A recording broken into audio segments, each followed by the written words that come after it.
As two mass shootings sent shockwaves around the country this past weekend, many are once again looking to the federal government for solutions. I'm Robin Kinderman, and you're watching JBS Straight Talk.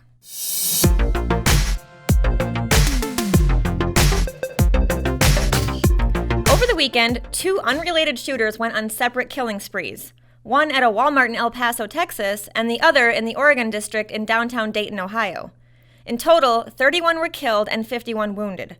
After the shootings, President Trump addressed the nation. He stated, "In one voice, our nation must condemn racism, bigotry, and white supremacy.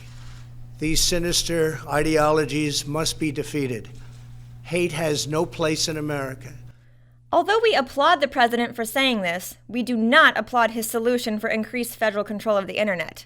He went on to say, "We must recognize that the internet has provided a dangerous avenue to radicalize disturbed minds and perform demented acts. We must shine light on the dark recesses of the internet and stop mass murders before they start. The internet, likewise, is used for human trafficking, illegal drug distribution, and so many other heinous crimes. The perils of the internet and social media cannot be ignored, and they will not be ignored. We must do a better job of identifying and acting on early warning signs. I am directing the Department of Justice to work in partnership with local, state, and federal agencies, as well as social media companies, to develop tools that can detect mass shooters before they strike." Yes, you heard that right. The DOJ is teaming up with social media to try to detect mass shootings before they happen. So, to ensure that you are not a threat, Facebook, Twitter, and all the rest will be working with the government to monitor you. Just who is deciding this, though? Remember back in 2009 when the Missouri Information Analysis Center, otherwise known as MIAC, produced its report, The Modern Militia Movement?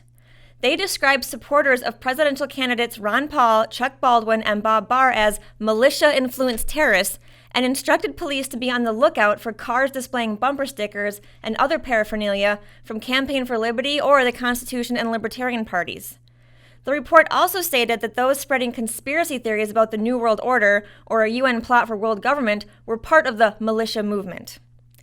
Considering that the left has already silenced many conservatives online, imagine what will happen if the federal government partners with social media companies to identify early warning signs of mass shooters and domestic terrorists. Does President Trump really know what he's asking for? You can be sure that they will go after conservatives and anyone else who posts opinions in opposition to leftist ideology. As a moral people, we must reject hate, bigotry, and racism in all its forms, but we must also be leery of our leaders and lawmakers, both Democrats and Republicans, when they call for more government intervention where none is warranted by the Constitution.